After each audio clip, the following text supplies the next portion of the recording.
Bien, cuando yo tenía 16 años, vi una película que quedó grabada en mi memoria desde entonces. La volví a ver alguna oportunidad cuando estaba preso en la cárcel de Barrancabermeja. Dormíamos en el piso, yo debajo de la cama de otro preso, porque trataba de taparme con las tapas de la cama, de la luz que permanecía prendida todo el tiempo. El olor del petróleo quemado me llegaba todas las noches. La flama tradicional de la refinería de Barrancabermeja podía ser vista desde la puerta de mi cárcel.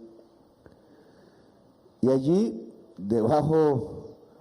de esa cama apesadumbrado, vi en blanco y negro, en el televisor pequeño de un preso, transmitido por Señal Colombia, la película Novecento de Bernardo Bertolucci, 2 partes, que calca a través de la historia de una hacienda cercana a Roma, quizás, de la Remiglia Regia Emilia, creo que se llama la región, la historia de Italia en el siglo XX y finales del siglo XIX, en la vida de unos hombres y unas mujeres que allí en la hacienda pasan de generación en generación, unos como obreros y obreras, otro como el patrón. Cómo el fascismo va creciendo, cómo el director de la película, que trata de una manera muy hermosa de pintar poéticamente la historia italiana de esos años terribles, de la destrucción violenta del movimiento obrero que quería hacer una revolución, y del ascenso de las camisas negras, que se llamaron ahí particularmente fascios, el fascismo italiano, que destruyó ese movimiento obrero, que lo condujo a la clandestinidad, a la muerte, a la represión generalizada, matando incluso a sus líderes más precarios, llevando a la cárcel a muchísimos de ellos, entre ellos Antonio Gramsci, que es una de las personas que intelectualmente me ha acompañado en mi largo ya vivir en las luchas políticas de Colombia, el jorobado de Cerdeña, defensor de los obreros, intelectual a profundidad, tratando de fusionar algo que para mí ha sido muy importante en mi quehacer político, que es la teoría y la práctica. La praxis, le llaman los filósofos. La praxis es una fusión entre una acción política que no puede ser ciega, instintiva, irracional, porque era así, por ejemplo, la política de los fascios, sino que tiene que ser racional, alumbrada, no solo por la pasión de la política en sí mismo, sino de la razón que puede llevar bajo el liderazgo de un partido, de una persona, de un grupo de personas, a una sociedad hacia un mejor vivir. La razón fundada en la ciencia. No se puede definir el progresismo de otra manera que no sea así, bajo esa simbiosis entre ciencia y acción política. Siempre que la ciencia, sabiendo que es imperfecta, sabiendo que está inacabada, sabiendo que es un proceso largo por el cual los seres humanos se van acercando a la comprensión de la realidad, que la ciencia es lo único que puede alumbrar la política para que la política sea progresista. Esa es su definición. un progresismo sin ciencia, un progresismo sin lectores, sin constructores de pensamiento y teoría no sirve. Cada acción política trae una filosofía detrás, trae una teoría detrás, trae una abstracción mental del intelecto general de la humanidad. En esa película de Bernardo Bertolucci hay un episodio que me marcó teniendo apenas 16 años de edad al verla. Hay un momento en que el líder de los trabajadores de la hacienda, ya perseguido, ya sintiendo los pasos de la muerte, de la persecución fascista, decide separarse de lo que más quería en ese momento, ya no de la mujer amada porque había muerto,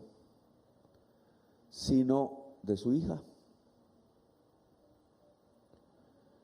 Y la escena muestra su despedida entre sollozos cuando ella parte en bicicleta hacia un lugar mejor, más protegido, donde se pudiera salvar de lo que venía. Sin ser padre en ese entonces, muy lejos de serlo estaba, me emocionó demasiado esa despedida del amor necesaria para proteger, para hacer volar, para impedir la muerte prematura. Y se me quedó grabada, sin saber que de alguna manera u otra en mi vida real a mí me iba a tocar pasar por las mismas circunstancias. He despedido a muchos de mis hijos, todos, uno tras otro, partiendo. Muchos tuve.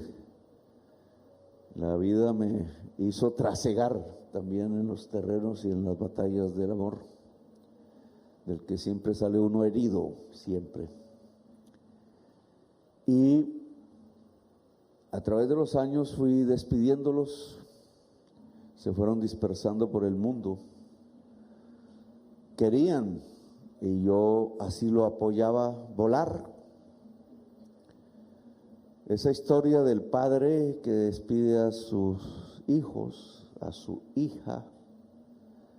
que se repite una y otra vez, que todos los padres creo que conocemos. Siempre llega un día, un momento de la separación, del abrir el nido para que vuelen, ya secas las alas multicolores, ojalá ya bien provistos de lo que el Padre pudo dar en términos de convertirlos en seres libres que puedan pensar y actuar por sí mismos con autonomía y sin ningún tipo de sojuzgamiento de nadie y de nada. Pues ahora me toca vivirlo en estos 2 días que hemos pasado aquí, yo en medio de mi luto, porque mi última hija se va. No me atreví a realizar actos públicos ayer, incumplí, gobernadora, uno, que era muy importante, pero no tenía mucho la fuerza para pararme delante de un auditorio y hablar cuando mi corazón estaba llorando. Mi hija ha sufrido persecución psicológica. No entiende a su corta edad cómo a través de las redes, en las esquinas de las calles, en algunos lugares, así como ya pasaba con el fascismo italiano en aquella película, que se iba apoderando de la violencia, la calle, la esquina, la taberna, donde se tomaba vino y se hablaba de revoluciones, que se iban llenando las calles del miedo y del terror que producía el silencio, que el pensar rebelde era perseguido por donde fuera, para que al parecer no pudiera juntarse con la voz del oprimido y volverse fuerza y revolución.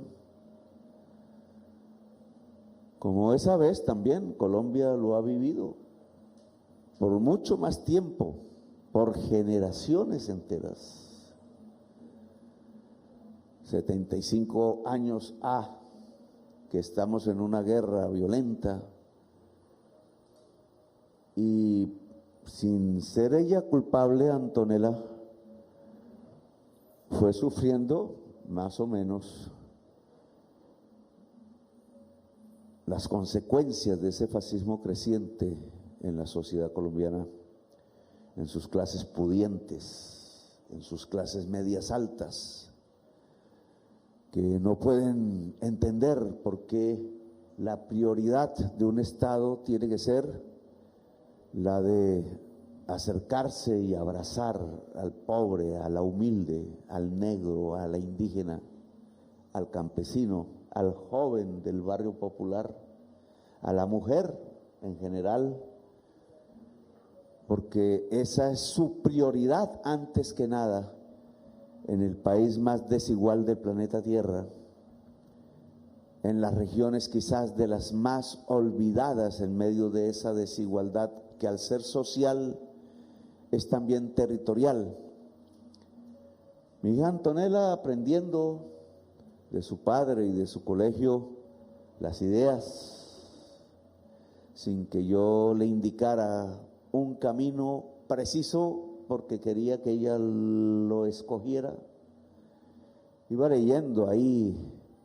entre las redes, oyendo en las esquinas en su colegio de sus compañeros, porque sus padres les enseñaban ese tipo de ideas, iba sintiendo la persecución permanente, diaria, teniendo apenas 11, 12, 13 años,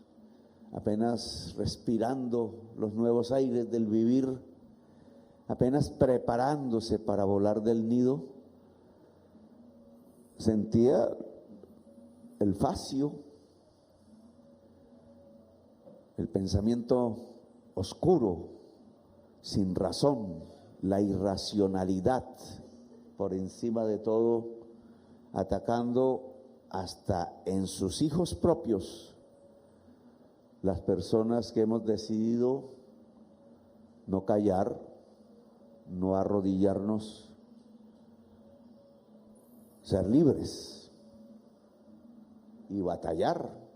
una y otra vez hasta ganar a pesar de las derrotas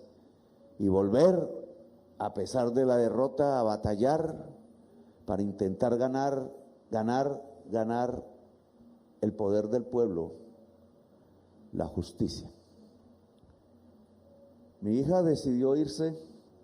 y es la última que tenía. Y realmente estoy triste, vacío, desolado.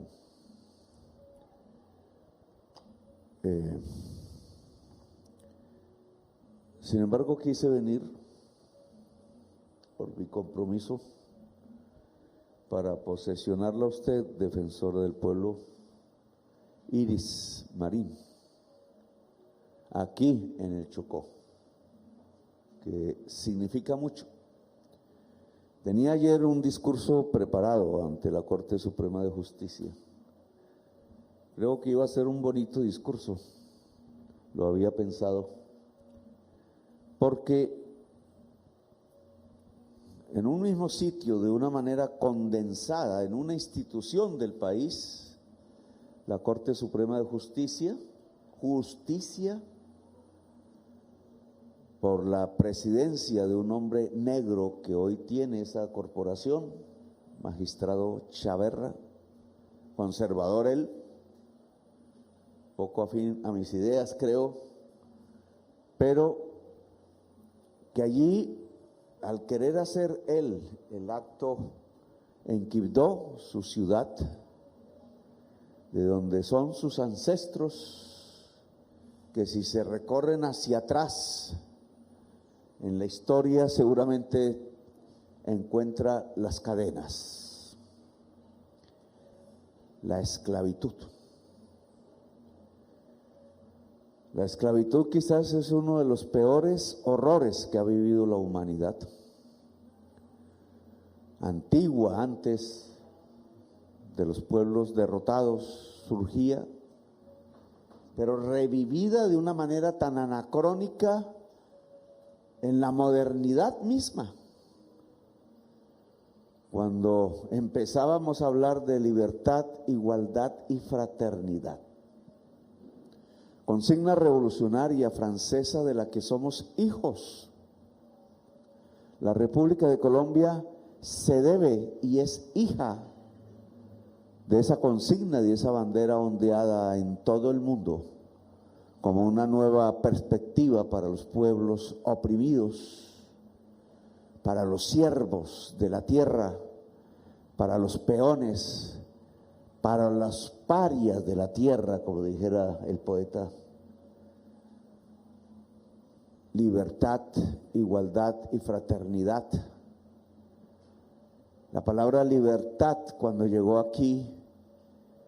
¿cómo no podía ser tan entendida? ¿Cómo no podía ser tan querida? ¿Cómo no podía desatar tantas pasiones a su favor? Cuando en cualquier esquina de nuestras ciudades de aquel entonces, Cartagena, Popayán, Santa Fe y otras, en las esquinas se vendían los seres humanos encadenados, hombres y mujeres traídos a la fuerza por centenares de miles de sus tierras, de sus lugares, separados a la fuerza de sus hijos, de sus hijas, de los lugares que amaban, de sus pájaros, de sus animales, de su manera de vivir, de su cultura, a la fuerza y sin ningún derecho que lo pudiera permitir, trasladados a los barcos del hambre, como si fuesen animales de trabajo, para venir aquí a llenar de codicias los bolsillos de quienes dominaban estas tierras que aún hoy dominan. La esclavitud.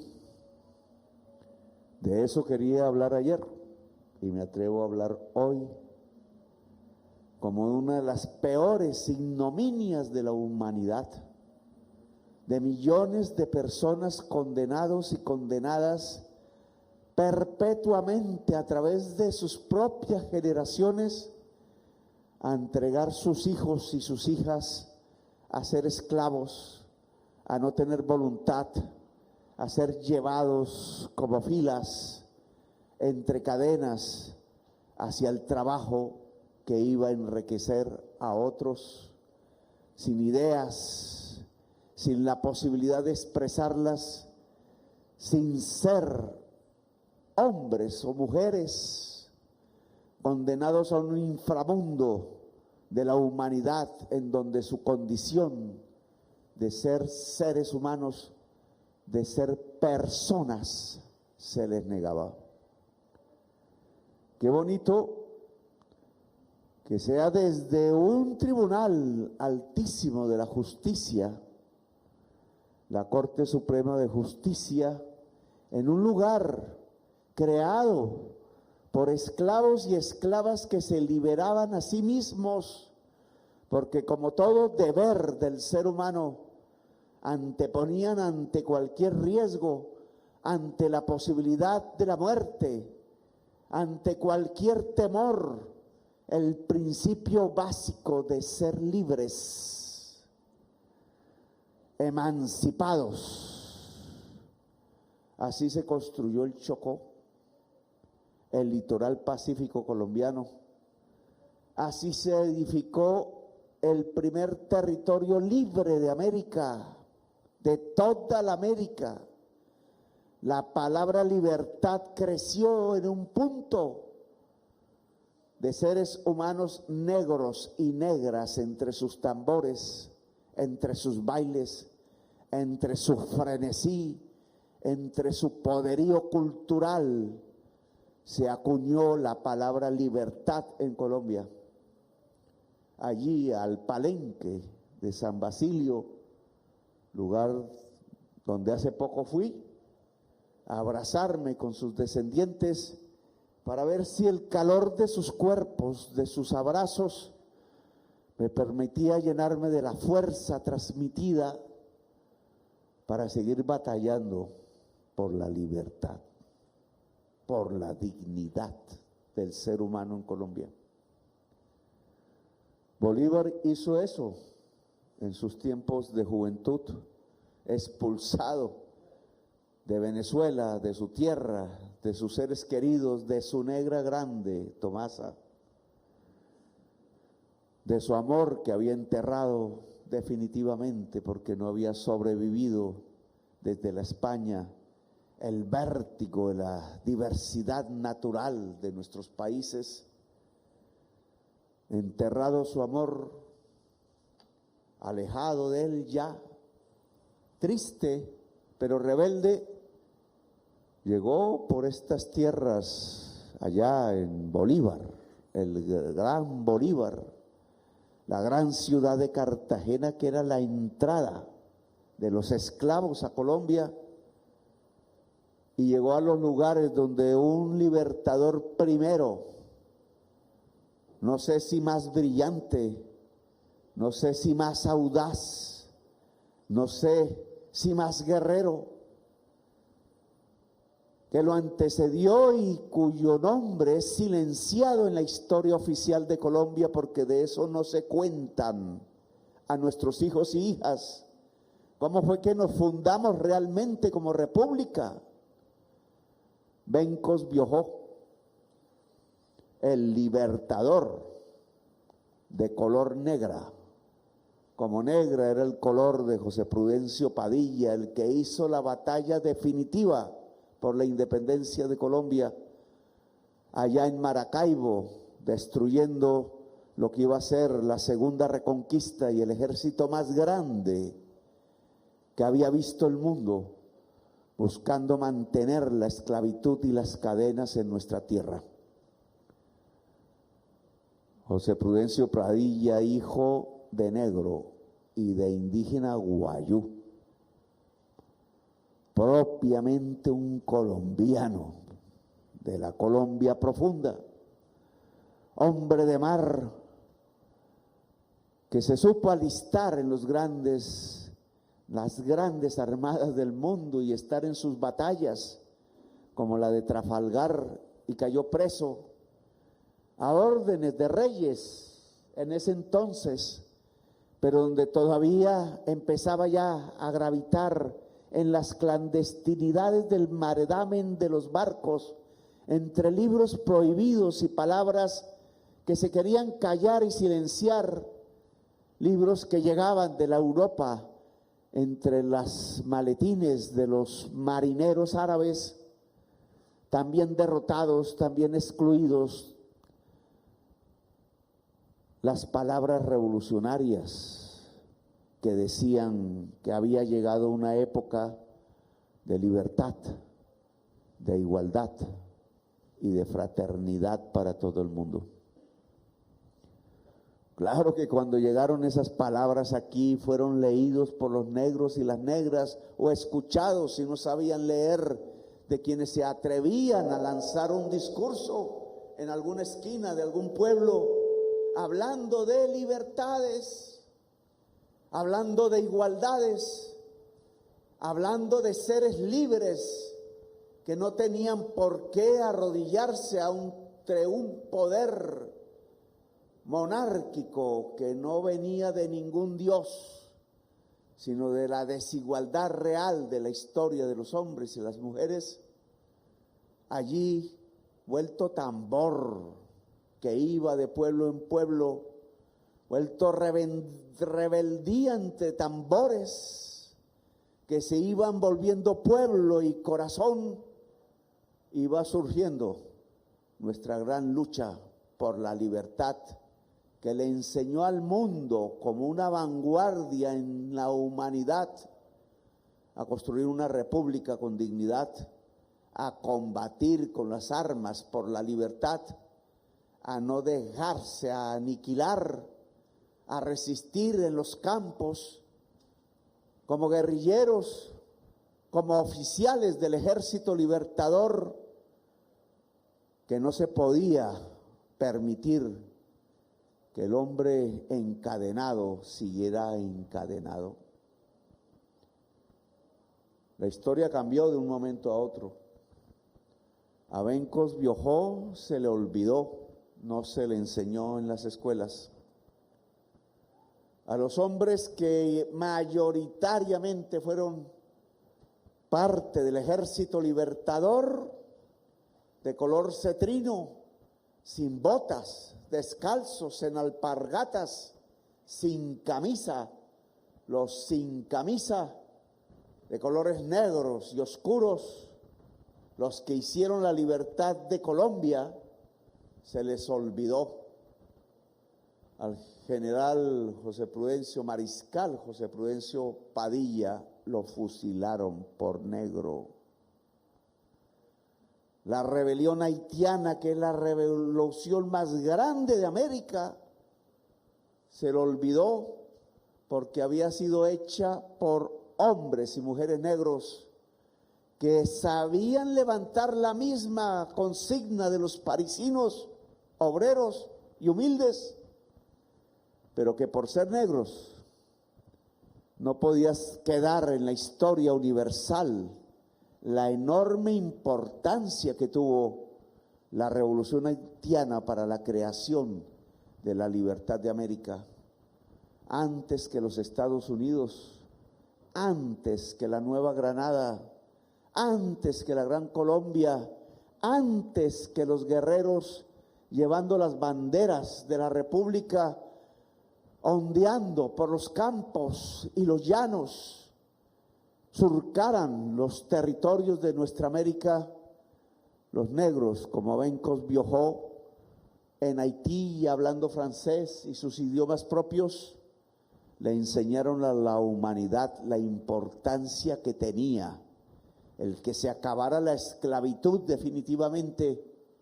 el que hubiera libertad como condición del ser humano.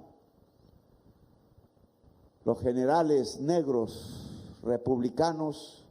le dijeron a Bolívar: le ayudamos con todo el corazón, no tiene que pedirnos nada a cambio. Por nuestro deseo de libertad queremos que usted, guerrero, se lleve estas armas, estos barcos y desembarque en el continente, y la palabra libertad sea por todas las esquinas, y no haya hombre o mujer negra que siga siendo esclavo en nuestra América. Ese fue el compromiso. Por eso nos libertamos en Colombia, nos emancipamos en Colombia. Y como se ha vuelto repetitivo en la historia nacional, incumplimos, mentimos, traficamos con la palabra, la vendimos, y no fue cierto que al construir nuestra república ya victoriosos, liberáramos a los esclavos. 50 años siguieron de esclavitud en nuestro continente. Nuevas luchas, nuevas ideas, nuevos seres humanos como el general José María Melo, el último oficial del Ejército Libertador, después de que se decretara el fin del ejército, porque había cometido el pecado de aliarse con los obreros en Santa Fe de Bogotá, y había cometido el pecado de apoyar en que en Colombia un presidente indígena por primera vez gobernara los destinos de la patria, llevándola hacia la consecuencia que traía el ser república, el ser una democracia, el permitir el poder del pueblo y no de las oligarquías. 1850-51 hubo que esperar para acabar con la ignominia, y aún así los grandes jerarcas antioqueños, dueños de esclavos, ellos blancos, hijos de españoles, los del Valle del Cauca, los de Popayán, de pieles absolutamente tersas, de las que se sentían orgullosos, porque como después un Hitler lo repitió de manera tan bárbara en la humanidad, se creían la estupidez, el irracionalismo de pensar que por tener la piel tersa y blanca eran la raza superior y que tenían como designio divino, per se, por la eternidad, dominar el mundo, conquistarlo, aplastarlo bajo sus ideas, formatearlo bajo sus creencias, aplastando las creencias de los demás. Eso pasó en Colombia después de la República. Sojuzgaron a nuestro propio pueblo. La palabra libertad fue una mentira incumplida. La palabra igualdad ni se diga hasta el día de hoy. Al hablar de igualdad en Colombia suena a subversión, suena a algo satánico, prohibido por la Biblia. Hablar de igualdad suena a rebeldía, como hace 2 siglos. Hablar de igualdad, que es tan indispensable para que pueda existir la humanidad, suena a sacrilegio, suena a palabra atroz, suena a palabra prohibida. La palabra igualdad no se puede pronunciar en Colombia porque los designios del poder son los de conducir de manera amañada, violenta, por el terror, por ese mismo principio de los fascios de Italia, de los franquistas de España, de los nazis de Alemania, de imponer por la vía del miedo y de la mentira irracional el que los seres humanos puedan seguir siendo sojuzgados, vejados, violentados en nuestra propia patria, que vio surgir con esos mismos seres humanos los ejércitos de la rebeldía, los ejércitos de la libertad, las banderas gloriosas que luego se escondieron y se enterraron porque no le convenía a los oligarcas dueños de esclavos que querían dominar este país por la eternidad. Y así nos condujeron a las violencias. No fue una, la de la independencia, no fue la de la guerra a muerte y de la bandera rojinegra que levantó el libertador Bolívar y del himno de esa época, que también se olvidó, ya no se escucha, que yo creo que deberíamos tratar de recordar, de recuperar en sus músicas y sus tambores el himno de las guerreras de la libertad,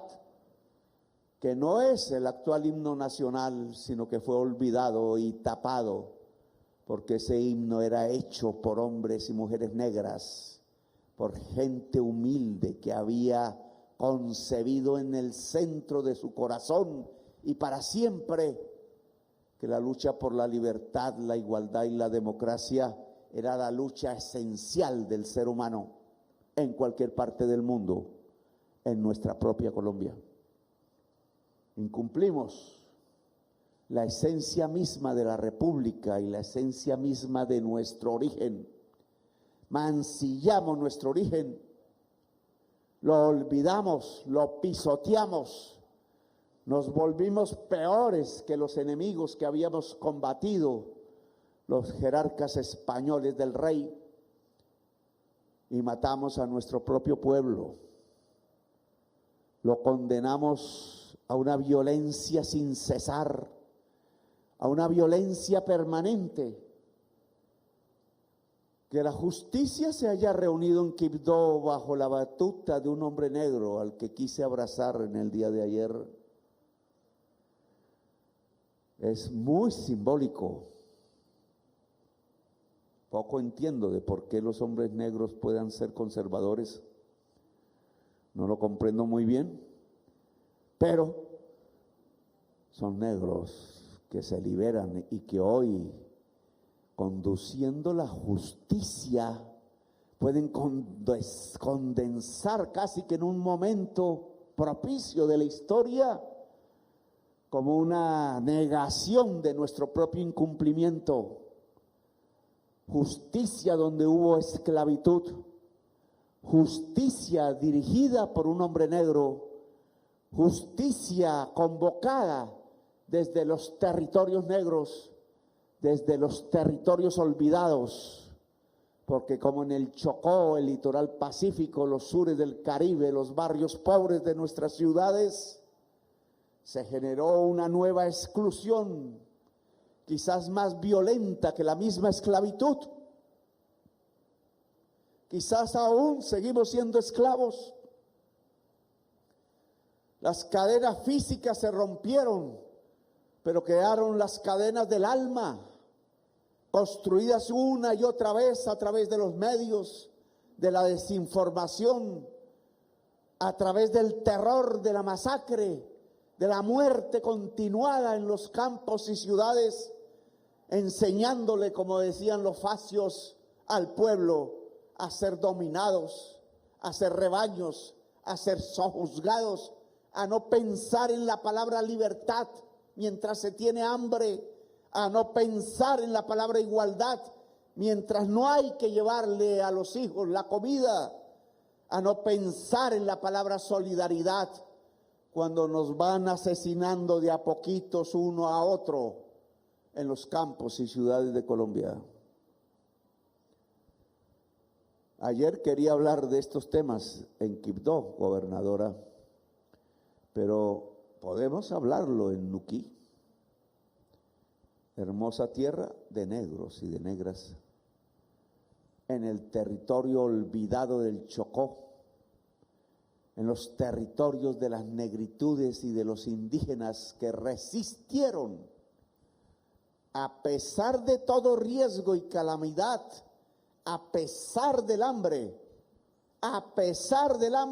a ser libres. Esa convocatoria hoy, ¿cómo debería resonar en el corazón de cada colombiano y colombiana? A pesar del hambre, ser libres, como los cartageneros que se morían de hambre antes de arriar la bandera de la libertad. El hambre no es la excusa para dejarnos llevarnos a la esclavitud. El terror, la mentira no es excusa. El deber de todo ser humano, su principio esencial es ser libre, espíritu libre. Esas esclavitudes de hoy tienen otras cadenas, tienen otras poblaciones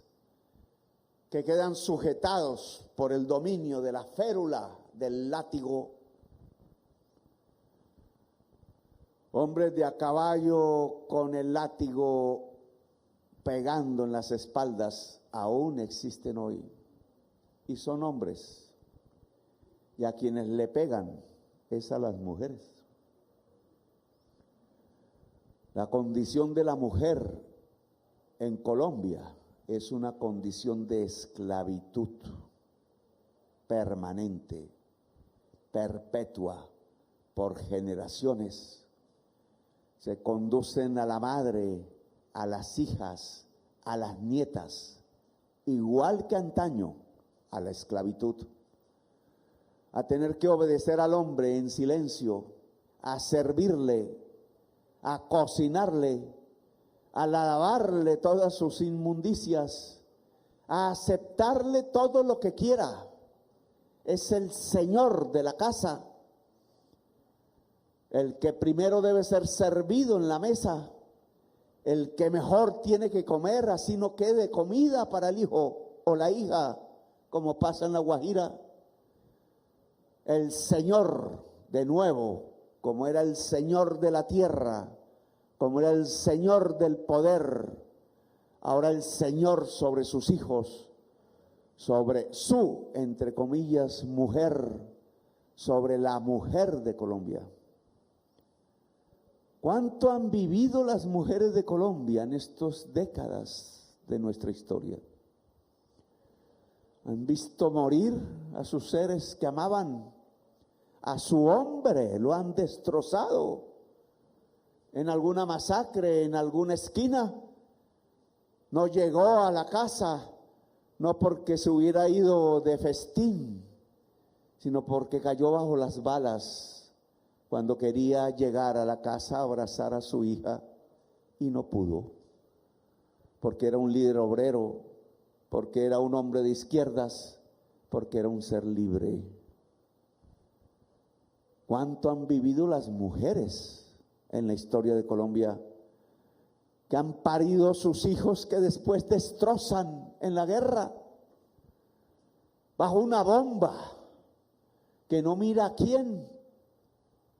o en una trocha, vestidos del uniforme que sea,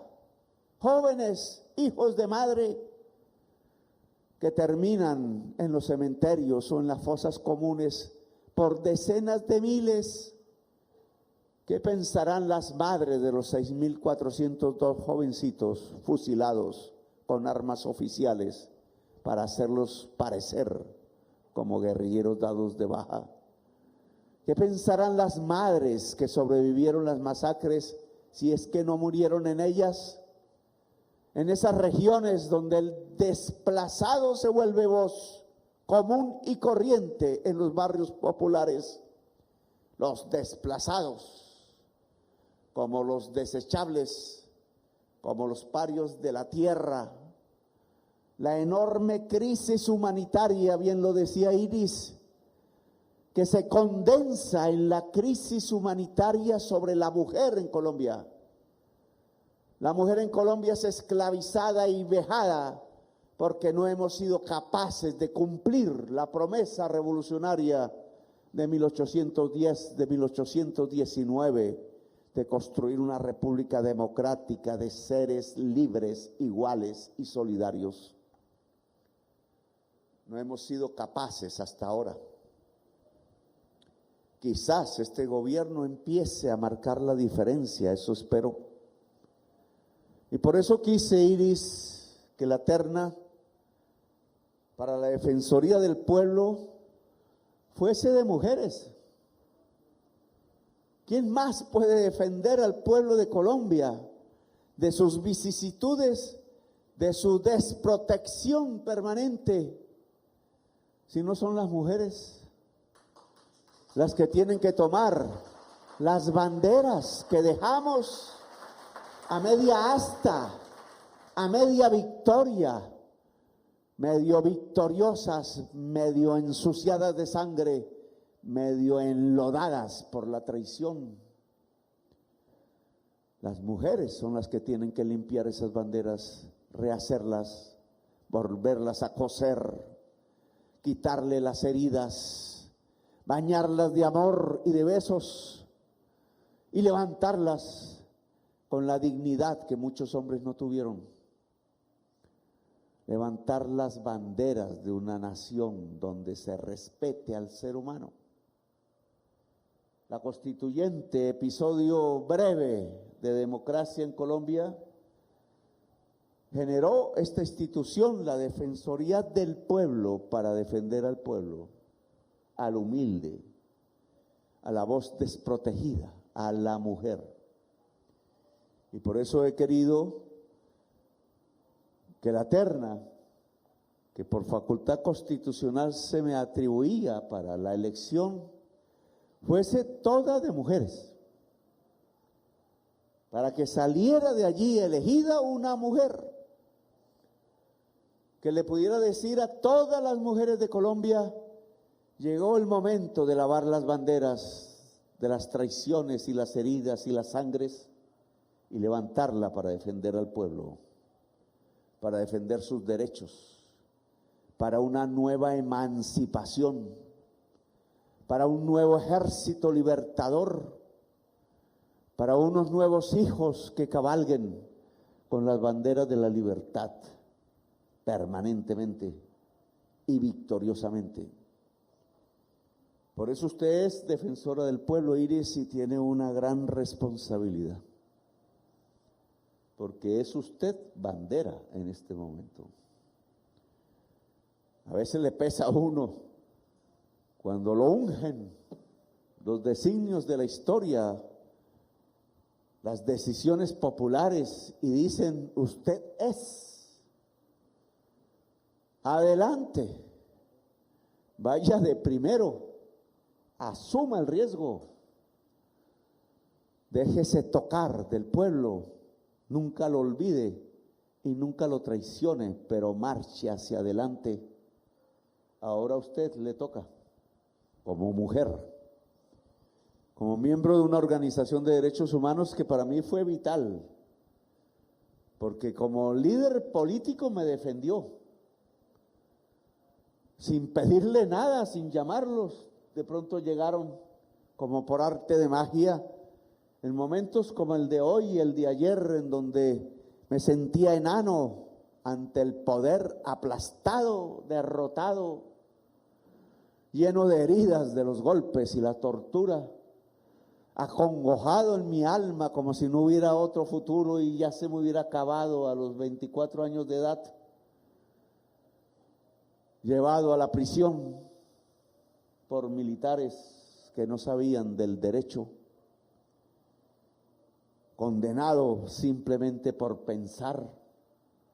y por decir lo que pensaba y por ser rebelde, por no querer quedarme en silencio ante la injusticia que de joven aprendí a tratar de derrotar una y otra vez, en cualquier esquina, en cualquier lugar, repitiendo quizás lo que me había enseñado el Che Guevara, de que un revolucionario no puede soportar la injusticia en cualquier lugar del mundo donde se provoque, y allí donde sea, tiene que levantarse, sea en tu propia tierra, sea en tierra ajena, sea en pueblos extraños, no silenciarse ante la injusticia. Usted es la directora ahora de la institución que no se puede silenciar ante la injusticia, que no puede ser traficada en politiquerías, en transacciones oscuras, que tiene a través de cada uno de sus empleados y empleadas que saber a ciencia cierta que ese es el espacio dentro del Estado del pueblo, que allí están sus esperanzas de defensa, que puede ser judicial o no. No hay pueblo más desprotegido en el mundo que el pueblo de Colombia, porque su Estado, el que creó él mismo, que debería ser su protector, se convirtió en su verdugo y asesino. Un Estado asesinando al pueblo, torturándolo, masacrándolo, vejándolo, como si no supiera que su origen mismo es el pueblo mismo, como dice el himno nacional y como decían nuestros libertadores. Un Estado que asesina, y entre más asesine, entonces tiene que haber más defensores y defensoras, porque como yo aprendí desde chiquito, no nos podemos silenciar ante la injusticia. Siempre tiene que brillar la palabra y la denuncia. El sirirí permanente que me enseñaron las mujeres hasta lograrlo. De tanto y tanto batallar y hablar, lograr el objetivo, que no es más que el objetivo de la justicia para los seres humanos en Colombia, para que no haya más masacre, para que no haya más sangre derramada de pobres, para que no haya más jóvenes torturados simplemente porque son rebeldes. Aún no hace mucho, un fiscal le dio orden a todos sus fiscales de, al recoger en las cárceles a los miles de jóvenes que se habían levantado exactamente como el libertador Bolívar, a decir de nuevo que hubiese dignidad en sus barrios, en sus ciudades, en sus pueblos, tratados como rebaños, descuartizados en sus cuerpos, jóvenes, violadas muchas de sus mujeres sexualmente por el Estado, sus ojos reventados porque les disparaban directo para ver que ningún otro joven, por miedo a perder su visión, su mirada del mundo, de la belleza, entonces se amedrentara para no protestar ante la injusticia. Esos jóvenes somos nosotros también. Esos jóvenes son Bolívar, de nuevo resucitado en sus almas. Bolívar, decía el poeta, resucita cada 200 años y ha resucitado entre nosotros, entre ustedes, mujeres, que de nuevo la cunan para que libre su batalla. Esos jóvenes fueron llevados a las cárceles por miles, los mismos que hoy hipócritamente hablan de Venezuela y de dictaduras allá, multiplicado por 3 lo hicieron en Colombia hace 3 años. Hipócritas, ven dictadores afuera, pero no ven su propia dictadura y su propia podredumbre adentro. Bueno, los jóvenes que protestan allá, pero malos los jóvenes que protestan acá. Las periodistas del poder, las muñecas de la mafia, construyeron la tesis del terrorismo en la protesta y la criminalización del derecho genuino a protestar y a decir basta. Ahora le toca a usted, defensora, defenderlos contra ese fiscal de la ignominia, de la ignorancia, de los que creyeron que por ser hijos de papi y mami y estudiar en la misma universidad tenían el privilegio de dictaminar las decisiones sobre nuestro pueblo y condenarlo a la injusticia. Hay que deshacer el entuerto, como decía el Quijote de la Mancha. Por el camino voy deshaciendo entuertos, cabalgando mi Rocinante, llevando mi aldaba y mi lanza y con mi escudero al lado para que no me pase nada malo. Puedo ir por todos los rincones del mundo cabalgando, deshaciendo los entuertos de la injusticia. Qué libro tan revolucionario ese. No era sino juntar el Quijote de la Mancha errante y Rousseau y teníamos la tesis fundamental de nuestra propia libertad. Los colombianos nos hemos dividido entre Quijotes que aún cabalgamos y los que quieren matar a los Quijotes, silenciarlos.